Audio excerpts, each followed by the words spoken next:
Olá, pessoal. Vamos dar continuidade ao estudo dos fármacos antibacterianos, falando sobre aminoglicosídeos. Essa classe é muito importante, porque se trata de uma classe de fármacos bactericidas, eficazes. Entretanto, devido aos efeitos adversos e baixo índice terapêutico, o uso é um pouco limitado. Pode ser utilizado topicamente ou quando é utilizado por via sistêmica para infecções bacterianas graves. Só lembrando, quando a gente diz que um fármaco tem baixo índice terapêutico, isso quer dizer o quê? Que a dose terapêutica dele está muito próxima da dose tóxica. Então, tem uma margem de segurança pequena para o uso. Dentre os aminoglicosídeos, né, o primeiro descoberto foi a streptomicina, né, um antibiótico produzido por um micro-organismo que tem uma boa ação antibacteriana. E aí foram surgindo os outros aminoglicosídeos, alguns aminoglicosídeos sintéticos, e aquela dica do sufixo ou prefixo para aprender o nome dos fármacos vale também para os aminoglicosídeos. Esses fármacos terminam em micina, com exceção da amicacina, que é um aminoglicosídeo mais novo usado para cepas resistentes. Os demais aminoglicosídeos vocês conseguem identificar por esse sufixo micina, streptomicina, gentamicina, tobramicina e assim por diante. Cuidado para não confundir streptomicina com eritromicina. Lembram os que terminam em tromicina, como eritromicina, azitromicina, claritromicina, são do grupo dos macrolídeos. Esses aqui, do grupo dos aminoglicosídeos, terminam em micina. Esses fármacos são bem eficientes, porque são bactericidas, só que para exercer o seu efeito terapêutico, eles precisam primeiro entrar na célula bacteriana. E essa entrada na célula bacteriana depende de um potencial eletronegativo na membrana interna. Isso ocorre graças a mecanismos de transporte de elétrons, que vão ocorrer na bactéria quando ela está em aerobiose. Daí já dá para prever contra que tipo de micro-organismo esse fármaco não vai agir. Contra micro-organismos anaeróbios ou anaeróbios facultativos que estejam em anaerobiose. E, normalmente, infecções purulentas, abscessos, você tem um ambiente de anaerobiose. O fármaco já não vai ter uma boa ação nessas situações. Uma vez entrando na célula bacteriana, o que é que vai acontecer? Ele vai se ligar lá no ribossomo e naquela subunidade menor, na subunidade 30S. Mesma subunidade que as tetraciclinas se ligam. Só que diferente dos outros fármacos que interferem na síntese proteica, os aminoglicosídeos não são bacteriostáticos, primariamente, eles são bactericidas. E o que é que eles fazem de diferente dos macrolídeos, do clorafenicol, da clindamicina, das tetraciclinas, para que todos esses tenham um efeito bacteriostático e apenas ele tem efeito bactericida? Esses outros fármacos que eu citei agem impedindo a síntese proteica, eles simplesmente interrompem a síntese proteica por diferentes mecanismos, mas sempre se ligando aos ribossomos. Os aminoglicosídeos não vão interromper a síntese, eles vão entrar na célula bacteriana, se ligar aqui nos ribossomos e induzir a leituras erradas do RNA mensageiro. O que é que acontece quando ocorrem leituras incorretas desse RNA mensageiro? Vão ser inseridos aminoácidos diferentes. E aí, aquela síntese proteica vai levar à síntese de proteínas defeituosas, as chamadas proteínas anômalas. São essas proteínas defeituosas que vão lesar a célula bacteriana. Então, eles não vão interromper. A síntese proteica continua, só que continua de maneira errada, produzindo proteínas defeituosas que vão comprometer a estrutura bacteriana. E o que é esse efeito pós-antibiótico que tem aí embaixo no slide? Esse efeito pós-antibiótico se deve exatamente à síntese dessas proteínas defeituosas. Mesmo quando você termina a utilização desses aminoglicosídeos, essas proteínas que tiveram sua síntese induzida vão continuar agindo. E isso vai levar a uma ação mais prolongada. Além disso, além dessa formação dessas proteínas defeituosas que vão permanecer mesmo após a interrupção do tratamento dos aminoglicosídeos, esses aminoglicosídeos muitas vezes causam uma alteração nesse ribossomo, como vocês podem ver nessa figurinha D aí embaixo, esse monossomo de aminoglicosídeo, né? Esse ribossomo fica afuncional. Então, você também vai ter a interrupção posteriormente, a inutilização de alguns desses ribossomos, além dessas proteínas defeituosas que vão causar dano celular. E comparado com outros antibacterianos, como macrolídeos, tetraciclinas, até o próprio clorafenicol, o espectro de ação não é tão longo, né? Não é tão amplo. Eles agem principalmente contra aeróbios, até por conta da necessidade do potencial elétrico negativo numa membrana interna para que eles penetrem nas células. E aí eles agem tanto contra gram-positivos como contra bactérias gram-negativas. Dentre as gram-positivas tem os estafilococos, streptococos. Dentre as gram-negativas tem as várias enterobactérias, como o próprio Enterobacter, Shigella, Salmonella, Klebsiella. E temos, se a gente pensar em gram-negativas aeróbias, tem uma bactéria também, um bacilo gram-negativo aeróbio, que é muito importante, principalmente do ponto de vista de causar infecções hospitalares graves, que são as pseudomonas. Só que nem todos os aminoglicosídeos têm uma ação eficaz contra pseudomonas. O destaque vai para a gentamicina, tobramicina e para a amicacina. Essa amicacina é aquele semissintético que é utilizado exatamente nas cepas resistentes. Além desse efeito contra as bactérias aeróbias, eles agem também contra Mycobacterium tuberculose, né? Aquele bacilo álcool-ácido resistente. No caso, a streptomicina do grupo é o que tem melhor ação contra Mycobacterium, mas contra Mycobacterium tuberculose. E ainda tem um efeito sobre alguns protozoários, como é o caso da giardia e da entoameba. A paramomicina nesse grupo pode ser utilizada para giardias e amebias. É o fármaco de escolha? Não, mas é também uma opção terapêutica. E só lembrando, né, são inativos contra anaeróbios. Além disso, também não agem contra micoplasma. Lembra aquela bactéria que eu falei que não tem parede de peptidoglicano nas aulas de beta-lactâmicos, né, que não conseguem agir sobre micoplasma porque não tem parede de peptidoglicano. Aminoglicosídeos também não agem nem contra micoplasma, nem contra rickettsia, nem clamídias, além de não agir contra as bactérias anaeróbias ou as facultativas que estão em anaerobiose.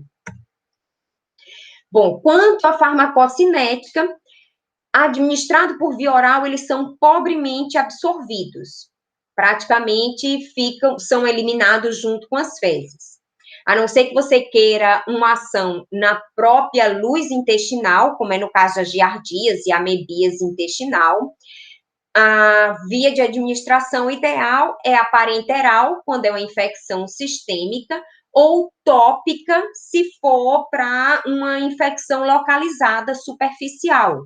Existem colírios à base de aminoglicosídeos, como é o caso do Tobrex, né, que é a base de tobramicina, que podem ser utilizados para uma ceratite bacteriana, uma conjuntivite bacteriana, Então, a pele íntegra não absorve. Existem várias formulações de uso tópico de aminoglicosídeos para diferentes infecções, mas a vantagem dessa não absorção é que você não vai ter os efeitos adversos sistêmicos, diferente do uso tópico de clorafenicol, que mesmo aplicado superficialmente pode produzir efeitos adversos sistêmicos. E nas infecções graves, nas infecções sistêmicas, tem que se fazer o uso da via parenteral, já que ele praticamente não é absorvido por via oral. Esse fármaco não tem uma distribuição muito ampla, de maneira que ele não consegue atingir boas concentrações, por exemplo, no líquor, já que não atravessa adequadamente o sistema nervoso, a barreira hematoencefálica, né? Não atinge concentrações satisfatórias no sistema nervoso central. Além de não atingir boas concentrações no sistema nervoso central, pela dificuldade de atravessar a barreira hematoencefálica, também não atinge boas concentrações no interior do globo ocular. Não atinge nem o humor aquoso, nem o humor vítreo. Então, se for uma infecção intraocular, os aminoglicosídeos não vão ser os fármacos de escolha. Seriam adequados para infecções oftálmicas superficiais, como ceratites e conjuntivites. Tem baixa concentração também nos pulmões. Aqui, ó, essa setinha para baixo é para indicar os locais em que ele penetra muito pouco e que tem pouca ação. Sistema nervoso central, o interior do globo ocular, os pulmões. Não é um fármaco ideal para uma pneumonia bacteriana, por exemplo. No interior de abscessos, eles nem penetram adequadamente, nem vão agir, porque normalmente é um ambiente de anaerobiose. E meios muito ácidos, como é o caso do próprio interior do abscesso, né, de infecções muito purulentas, você tem um meio anaeróbio, você tem um meio ácido, e tudo isso vai impedir a ação dos aminoglicosídeos. E meios ricos em cátions divalentes, porque também pode ocorrer uma precipitação e inativação desses aminoglicosídeos. Quando eles chegam na corrente sanguínea após o uso parenteral, né, já que a aplicação tópica praticamente não tem absorção, eles se ligam fracamente a proteínas plasmáticas, cerca de 30% só, de maneira que a meia-vida não é muito longa, já que a gente sabe que essa ligação a proteínas plasmáticas normalmente prolonga um pouco a meia-vida, né, funciona como uma reserva. Eles têm baixa taxa de ligação a proteínas plasmáticas. Da mesma forma, também tem baixa taxa de metabolização. São excretados praticamente na sua forma ativa, na forma que foram administrados. Isso, por um lado, é bom porque eles não dependem do funcionamento hepático para que sejam neutralizados e eliminados, já que eles são metabolizados, já que eles são eliminados na sua forma ativa, não dependem de intensa metabolização para que sejam eliminados. Que nem penicilinas, que são eliminadas na urina na forma íntegra, né? Praticamente sem sofrer nenhuma metabolização. E a excreção da forma ativa, já que ele não foi metabolizado, é quase que exclusivamente por filtração glomerular. Então, o fármaco vai ser eliminado, aí sim, precisa de uma boa taxa de filtração para que o fármaco seja eliminado. Dentre os efeitos adversos dos aminoglicosídeos, lembra que eu falei que ele tinha baixo índice terapêutico? A gente pode destacar 3 efeitos principais: ototoxicidade, nefrotoxicidade e neurotoxicidade.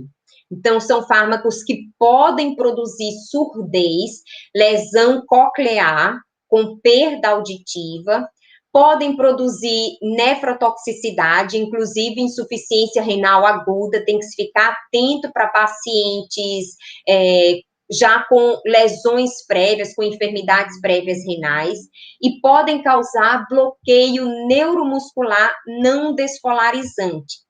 Esse efeito pode levar, inclusive, à parada respiratória, e é agravado se o indivíduo tiver já utilizando algum tipo de bloqueador neuromuscular, que aí vai potencializar essa ação.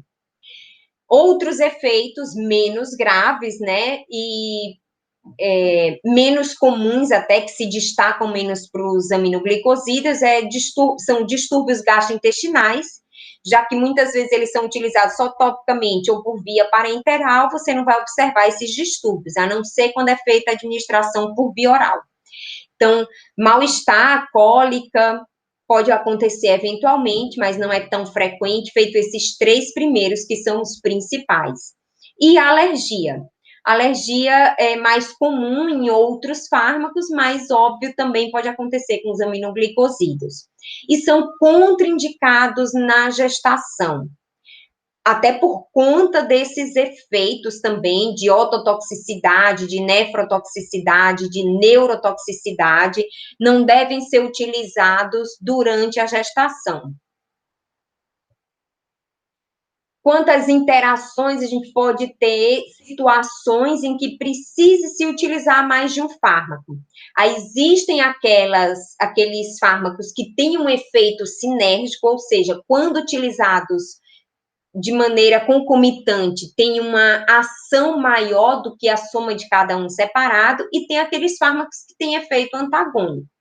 No caso de ações sinérgicas, a gente tem a interação desejável, né, entre os aminoglicosídeos e os fármacos que causam lesão da parede bacteriana, como é o caso dos beta-lactâmicos, da vancomicina. Esses fármacos que causam lesão da parede bacteriana facilitam a penetração dos aminoglicosídeos. Então, você vai ter um efeito potencializado. Por outro lado, os inibidores da síntese proteica diminuem a ação dos aminoglicosídeos. E não é nem só o grupo das tetraciclinas que age na mesma subunidade. Todos os inibidores da síntese proteica. O que é que nós vimos? Que os aminoglicosídeos agem através da indução de proteínas defeituosas. Se o indivíduo estiver usando um fármaco que está impedindo a síntese proteica, você não vai ter essa ação dos aminoglicosídeos. E podemos destacar aqui os usos clínicos desses fármacos: infecções moderadas a intensas, de cepas resistentes a outros fármacos, né? Como a gente observa infecções hospitalares, incluindo aí infecções por pseudomonas em algumas situações, infecções por Neisseria gonorreia, o quê? É um coco gram-negativo aeróbio. E ele age contra gram-positivos e gram-negativos aeróbios. Então, também é uma opção para o tratamento do paciente com gonorreia, com destaque aí para a espectinomicina. E para as cepas resistentes, o aminoglicosídeo, que eu falei no início, que é a amicacina. Uso tópico, os mais comumente encontrados, seja em pomadas, em formulações de uso oftálmico, são a neomicina e a tobramicina. E aqui encerramos o nosso conteúdo de aminoglicosídeos.